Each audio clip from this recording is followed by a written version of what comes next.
Hello and welcome to the Lancet Voice podcast. I'm joined today, as ever, by Miriam over in New York. Hello, Miriam.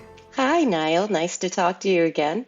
My name's Niall Boyce, and I'm one of the senior executive editors at The Lancet. And now, if you're a regular reader of The Lancet, you'll know that every year we run the Wu Lien-Teh Essay Prize, and that's a prize for an essay written in Chinese focusing on health in China. Now, when we started this prize, we didn't expect that we'd actually be contacted by a relative of Dr. Wu, but that's exactly what's happened this year.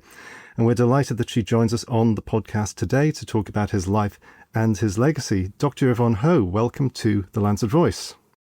Hello, Niall. Hello, Miriam. Thank you for inviting me. It's my pleasure to be here, actually, and I'm very glad to be here. Would you like me to start the story, Niall? Yes, I'd like to hear. Where does Dr. Wu's story begin? Well, I think we could start by setting up the scene, and this is how the story goes, right? So it was late afternoon, and at the end of December, the sun was already setting, and it was bitterly cold, minus 10 degrees Celsius, actually, or if you like, 15 degrees Fahrenheit. That's for you, Miriam. And there were two visitors who entered this town. They could sense the air of tenseness and foreboding amongst the inhabitants. Everywhere there was guarded talk and whispers of fever, blood spitting, and sudden deaths. And corpses were kind of like left everywhere, abandoned by the roadsides and the open field. And you go, what's going on here? The year was 1910. The town was Sabin in northern China, very close to the border with Russia, actually. And Dr. Wu, the man who's central to today's story, was the 31-year-old physician who had just entered town. And with him, the other person, that was his senior medical student. So this is the beginning of a story that would profoundly change the world. And what are we talking about here? I guess medically, we're talking about the plague, an infectious disease caused by bacteria Yersinia pestis, which leads to a 99% mortality rate. It was discovered by Swiss-born French bacteriologist Alexander Yersin, discovered in 1894. There's several forms of this. The first, of course, is, the bubonic form, where it's the flea of the mice or the rats that bite the human. That's the one I think a lot of listeners in Europe and America will think of. They'll think of like the Middle Ages and people wandering around with big masks looking like birds' beaks and that kind of thing. But this is a bit different. This is pneumonic plague. Yes, it would end up being pneumonic plague with the human-to-human transmission, coughing or airborne droplets that had bacteria that would spread from humans and got the mice and the flea and the rats out of the picture. But this was a form of plague that Dr. Wu was faced with. But in the beginning, when we talked about the story about them entering town, it wasn't really clear that this was a situation when they arrived in Harbin.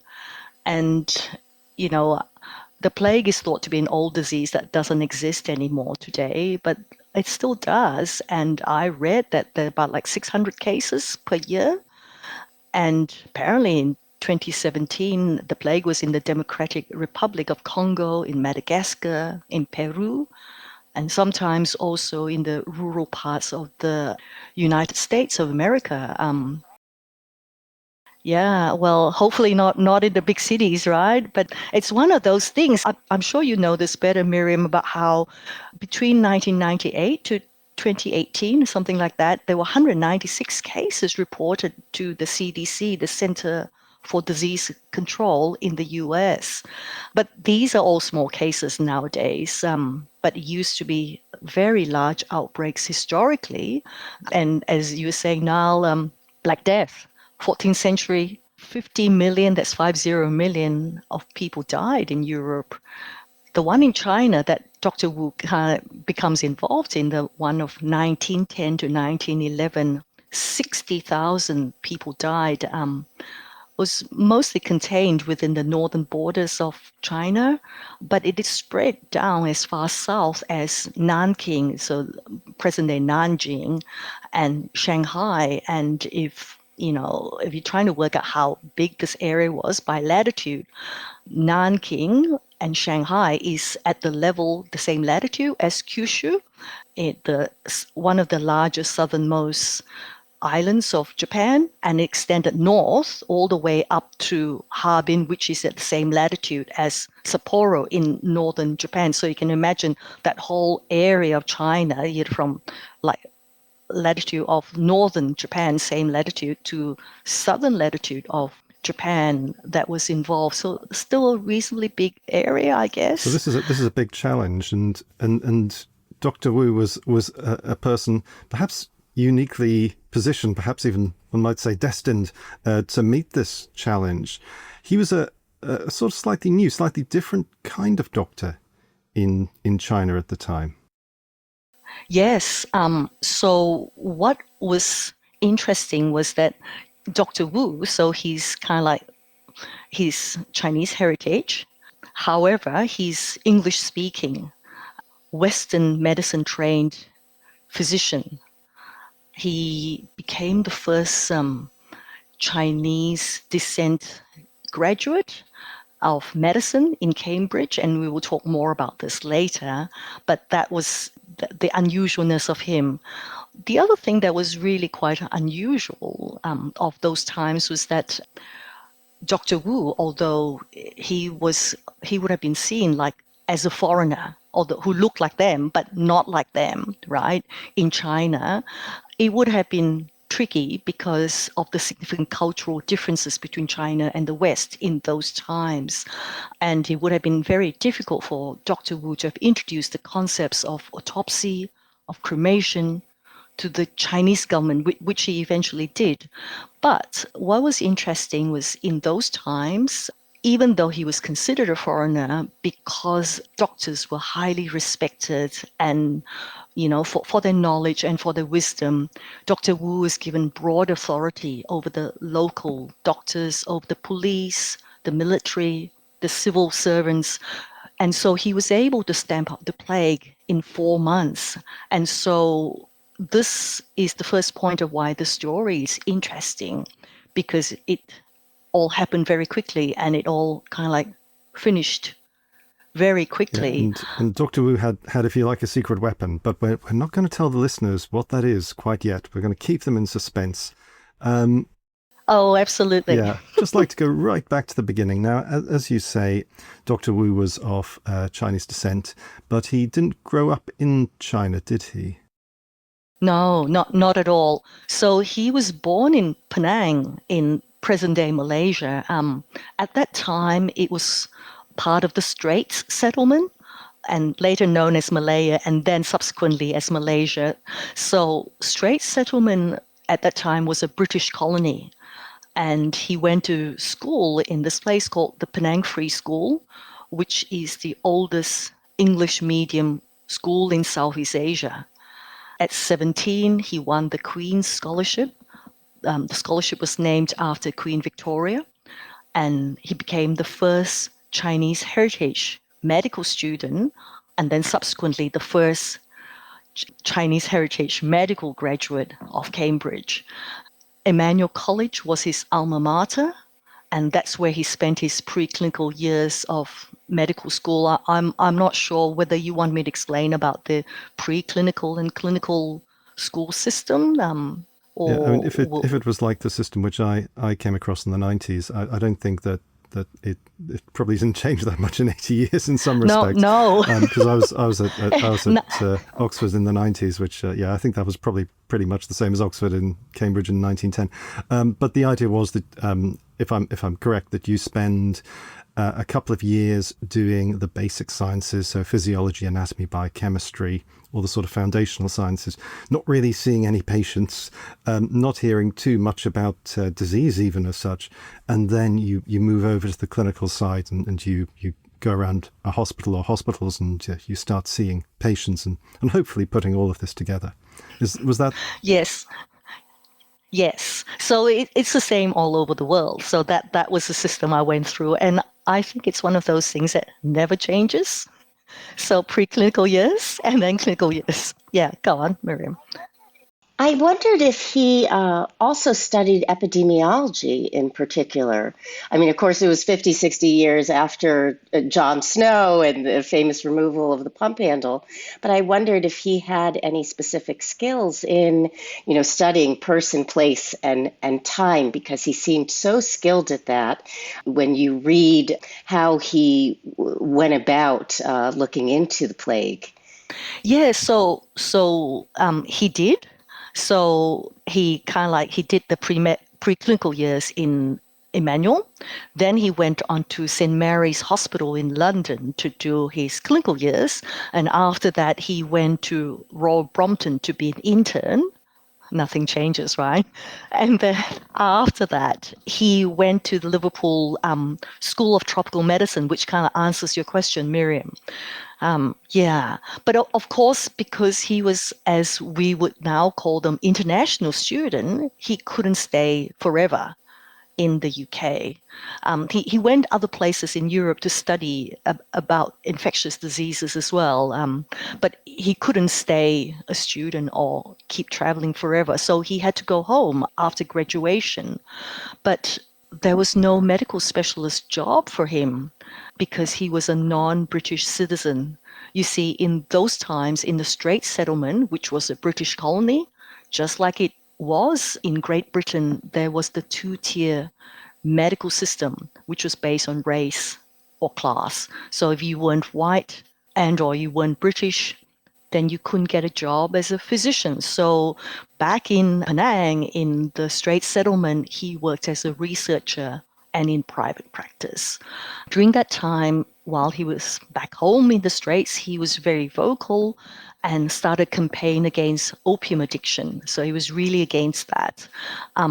This unfortunately raised the ire of those who were profiting from the opium trade. And so a search warrant was issued to check his dispensary, his clinic. And they found 1 ounce of tincture of opium, which he had bought from another medical practitioner. And he bought it just in case he needed to treat opium patients. But he became the test case, right? They convicted and fined him for having no license for its possession.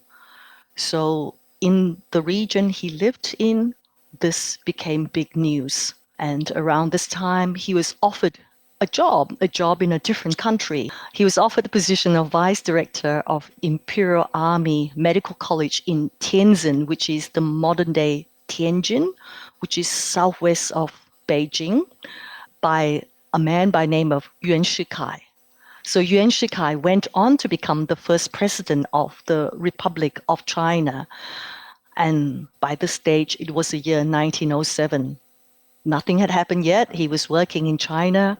And then it was only 3 years later, he was directed by the Foreign Office of Peking, now modern-day Beijing, to travel to Harbin to investigate this really mysterious disease that was killing the victims by the hundreds.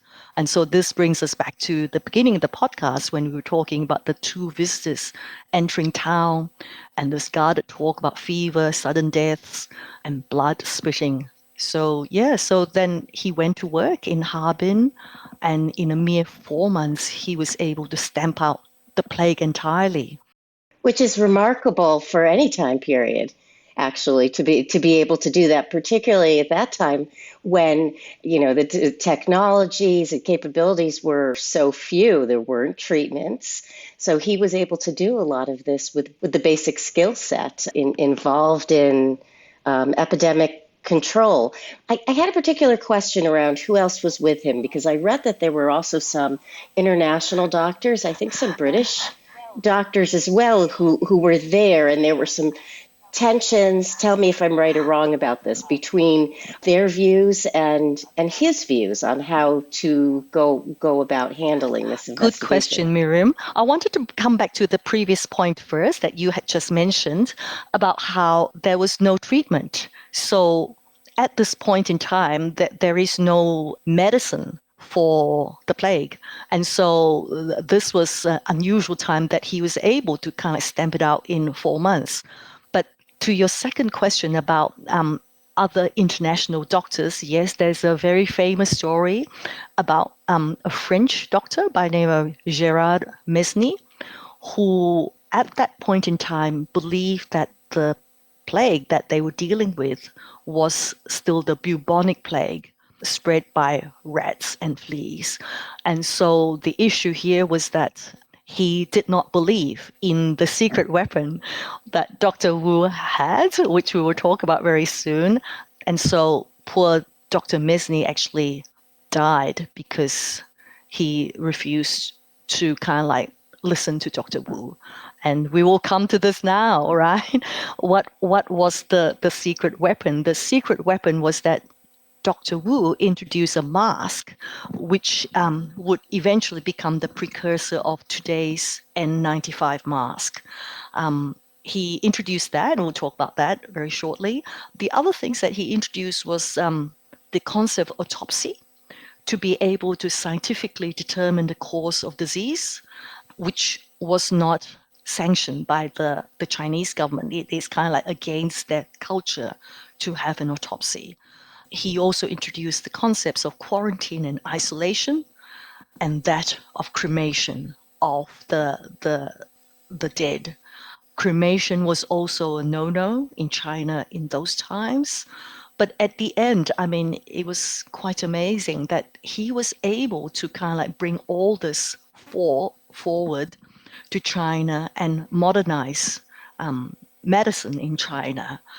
So what is really interesting is about the mask, I guess, the N95 mask. So I think Niall brought this up previously about the hook nose mask, and that was what mask was thought of in all those very long time ago in Europe. That's not the mask we're talking about. But what is interesting is the Wu mask, the mask that Dr. Wu invented, is one that has multiple layers of gauze. And so what's special about this, that eventually becomes the N95 mask, which also has multiple layers, is that it protects not only the patient, it also protects the healthcare worker. So we kind of like cast our mind back a little bit to, I guess, maybe even in our time, prior to pandemics and so on, the mask that we think about is a surgical mask, which we would wear as doctors when we see a patient. But that mask is to protect the patient. So I don't give the patient the disease. But that mask doesn't stop me from getting the disease from the patient. So, which is kind of like, it's a one-way function thing. Yeah, and what's special about the N95 mask is it just makes it a much safer environment for both the healthcare workers and the patients, because the N95 mask is a two-way mask. So it protects me, the healthcare worker, as well as the patient. And this is kind of like what Dr. Wu gave to the world, the precursor of this. But what is also interesting is that immediately after the plague ended, Dr. Wu chaired the first international conference, the first international plague conference in this place called Mukden, which is the present-day Shenyang in China, that was attended by 11 countries, Great Britain, United States, Austria-Hungary, France, Germany, Italy, Japan, Mexico, Netherlands, Russia, and of course, China. And that was quite a thing that he did, because it was the first time that there was such an international conference, went on for a whole month, so that, you know, the learned community could discuss how to prevent the plague and discuss how they could take care in should something like that ever happen again. He gave his inaugural address at this conference, which was subsequently published in the Lancet in 1911. So that's where the Lancet already comes into play, even from such a long time ago, and Dr. Wu's association with the Lancet. goes back a very long way. And I just want to add, by the way, that that is an incredible read. And I would love to encourage our listeners to be able to read this because he goes into detail in what he does in the investigation.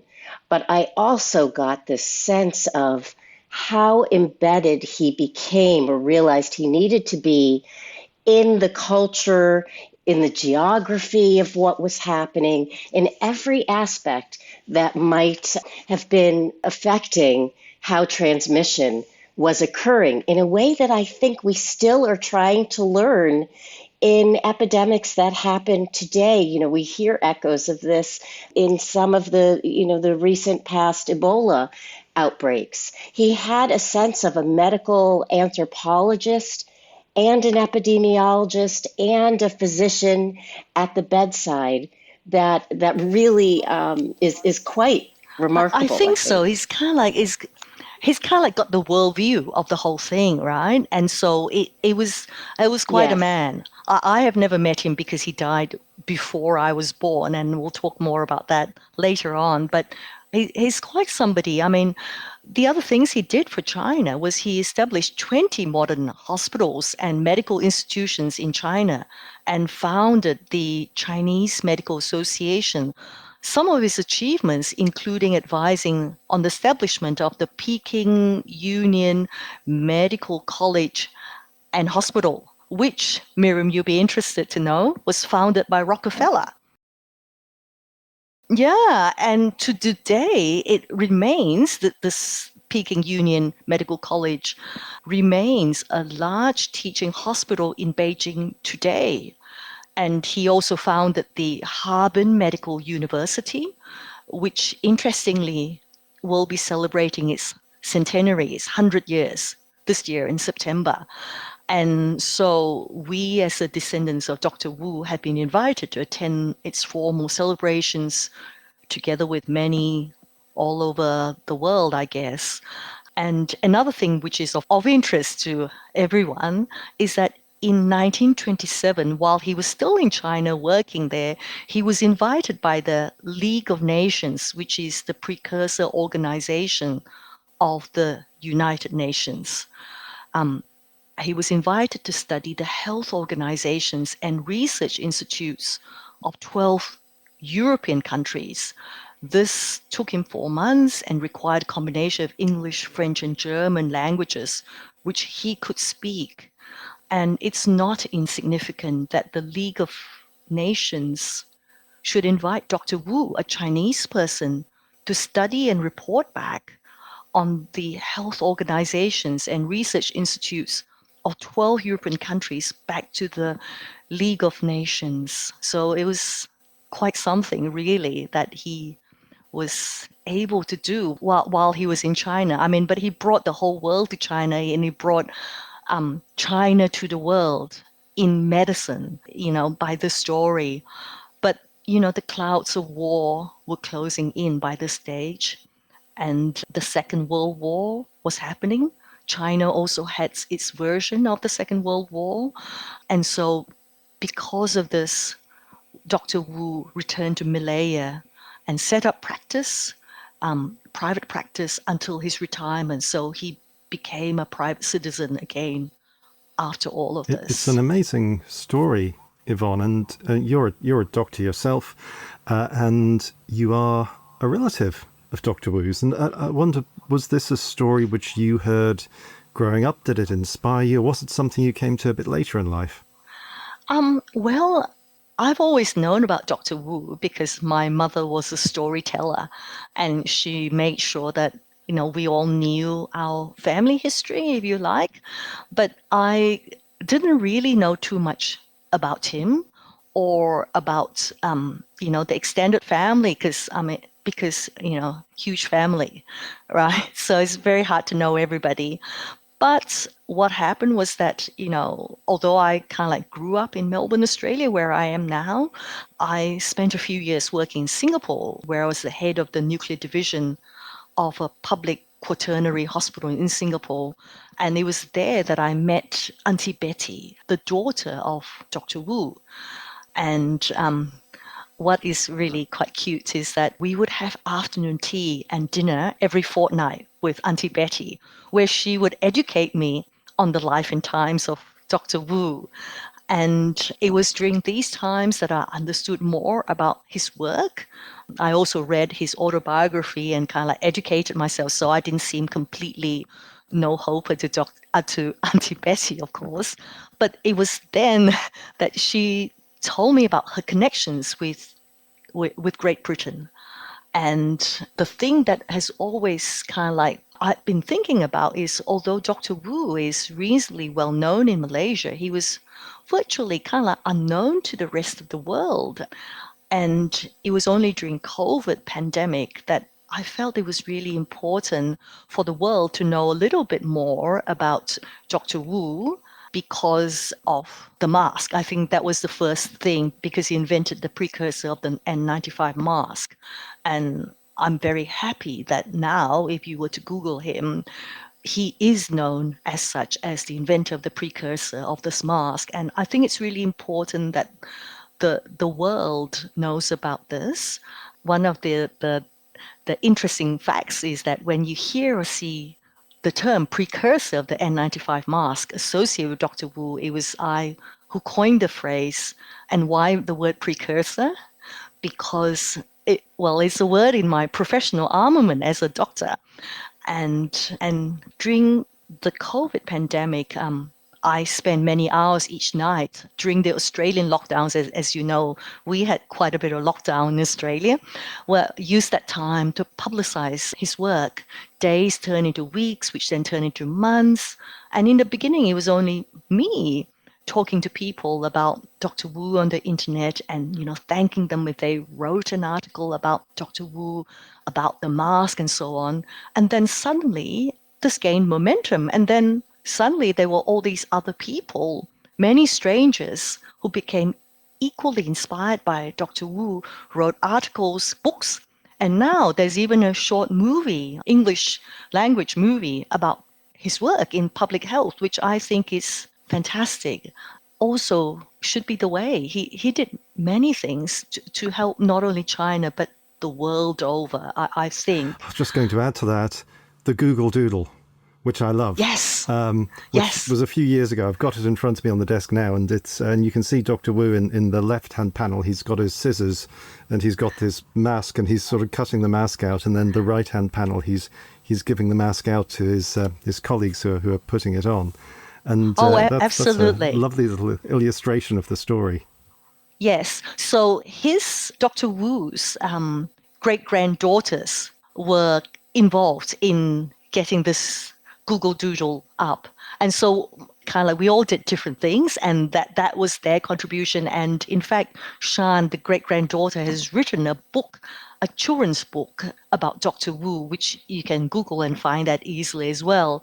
So what did I do, apart from kind of like, ensuring that people understood about the mask? I also united the 22 known living medical and scientific relatives of Dr. Wu. We now live all over the world, actually in 14 different cities on 4 different continents. I united them by video conferencing, and then some of us went on to collaboratively publish 3 articles to remember Dr. Wu's life and work in public health. And I guess it all continues, because in the last month I came to the UK to renew Dr. Wu's British links with Emmanuel College, Cambridge, his alma mater, where it turns out that one of my good friends from secondary school in Melbourne is now professor of history there, small world. And then with the Needham Research Institute in Cambridge and other places. And it was on this trip that I met with Richard Horton, your editor-in-chief of the Lancet, because Lancet has this annual Dr Wu Lien-Teh annual award, as Niall, you had spoken about earlier on. And I thought, gee, it would be really good to see what it's all about. And so it was a lovely time I spent with Richard. And as they say, the rest is history, and now we're here together. One of the things that struck me in preparing for this session today was that I didn't know about Dr. Wu, and I didn't know about his achievements. And that was interesting, of course, because in epidemiology 101, we always get lots of case studies to look at, and this would be such a perfect example, but he's also such an important example historically of the history of epidemiology. And I wondered, have you seen any movement from schools of public health internationally to include his history or lessons from his work? Not as far as I know. And I think it would be wonderful if they did, because he has contributed globally and very important aspects to do with epidemiology, to do with public health, to do with medicine in general. And I think the world is a better place because of the things that he has managed to do. And he's also brought the countries closer together because of the international work that he's done, and bringing together different countries. I think that would be really important. Yes, I read, in fact, that some of that work, that international work, helped lay the foundation for the thinking around the World Health Organization and establishing a body that could help respond internationally to various outbreaks. Is that right? I believe so. I believe so, yes. And yeah, it would be really important, I think, to kind of bring this to the fore because, as they say, we're no longer thinking if a pandemic would happen in our world. We are now thinking when the next pandemic would be. And in fact, in the public health communities, people already know what the next pathogen of this next pandemic would be. So I think it's really important that we kind of bring everything that we have learned from the whole world together, be collegial and all work towards, helping humanity. I think this bit is very important. So Auntie Betty's work continues through you. And oh, absolutely. and I guess as well in a real way, Dr. Wu's work continues as well by telling his story and learning the lessons. And I wonder, Yvonne, how you would summarize what you would say is the legacy of Dr. Wu today. Well, I think the story that we've talked about today absolutely highlights the importance of medicine, of science, to be undertaken seriously and away from politics and economics. If and when there is an outbreak, when there is a pandemic, and as we were just saying before, the next one will be coming. Pandemics are fundamentally challenges of a medical and scientific nature. So it makes sense that it can only be medicine and science that will be the successful weapons against pandemics.